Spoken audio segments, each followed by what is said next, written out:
Hello, everybody. Welcome to another episode of Healing is Power. Today I'm with my good friend Mike, aka Mike the Model. If you guys remember, I was talking about this on my last podcast. I was going to be interviewing him, just getting his spiritual input on his journey doing modeling and stuff out here in Atlanta. So, Mike, you want to introduce yourself and tell us what clothing line you got on today? My name is Mike the Model from Staten Island, New York.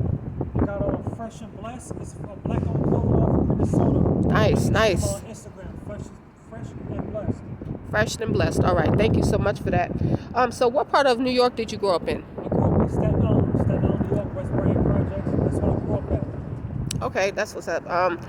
How was your upbringing, and what things did you do to keep yourself busy and to stay out of trouble and stuff like that and stay positive?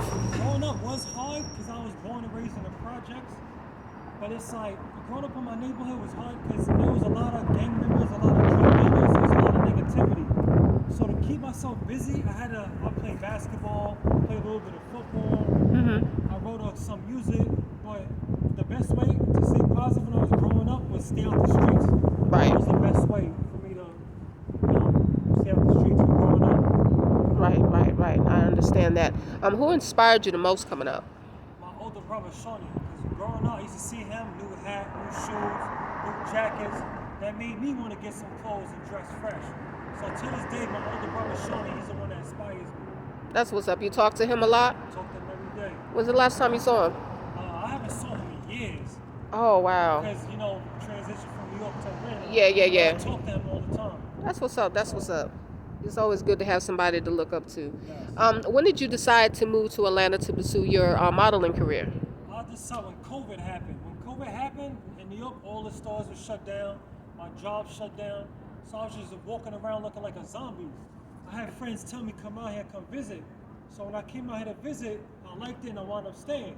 So here I am a year later, I'm still out here, still grinding. That's what's so up. So it's like COVID is the reason why I came out here. Yeah. I think a lot of people left New York when COVID hit, Yes. because COVID hit New York, I think, besides California, I think COVID hit New York the worst. The worst. Yeah. So that's what's up.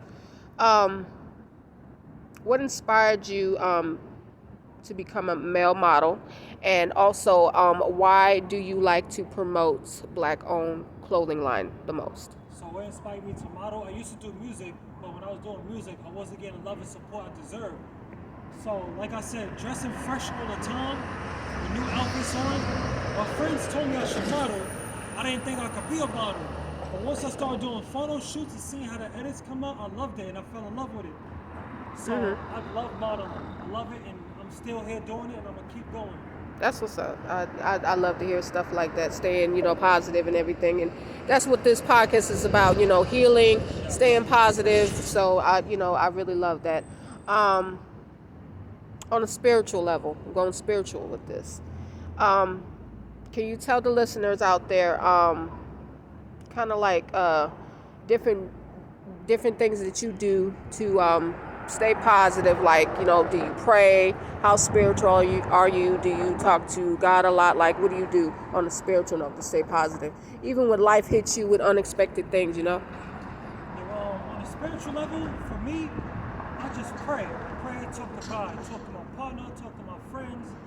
So my advice to y'all, get you some friends that you can vent to that won't judge you and expose your business. Mm-hmm. That's the best way anybody can heal spiritually. Talk to God, pray, and get you some friends and people around you that you can vent to and they can give you positive advice. Absolutely. Move forward.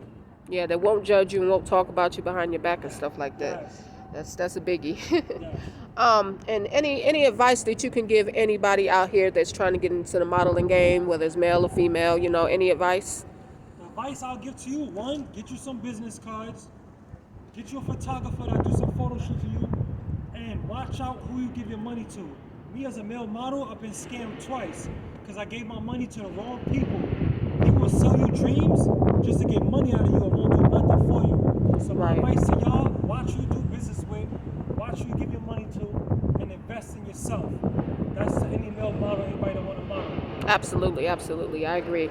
So also you can tell the listeners out here where to follow you at on Facebook, Instagram. Where to follow you at? Mike the Model on Instagram. Mike MIKETHA Model 88. You can hashtag Mike the Model on any social media. It'll pop up. And going back to her question, she asked me what made me go with the black-owned clothing lines. I did a photo shoot for Calvin Klein and Polo. It never got supported. And my people was the only people that supported me. So I was like, why go jump to these foreigners when I could just support my own people? Makes the way sense. I support foreigners. Right. So now support only black-owned clothing and a model for all black-owned clothing. If you got a black-owned clothing line, you need models, hit me up and I'll shoot in your clothes. All right, that's what's up. That's what's up. Also, just to let my listeners know a little bit about me and Mike. We've been friends for over 10 years. I met Michael at a very delicate time in my life. I had just lost my mom. And, you know, it's in the Bible that, you know, God will send you a comforter. And he was really that comforter, you know, when my mother passed. So we've been friends, and, you know, it's been real ever since. And I didn't think I was going to see him again, but it was crazy. We were talking on Facebook one day, and he was like, hey, I'm down here in Atlanta. I was like, really? I'm down here too? And he was like, oh, word? And we just clicked back up, and it was like we never left, you know? So, but, you know, everybody, thank you for listening in. Again, this is Healing is Power. You know, we talk about healing and staying positive. And Michael, thank you so much for allowing me to interview today. Thank you And for interviewing me. no problem. And you guys stay blessed out here.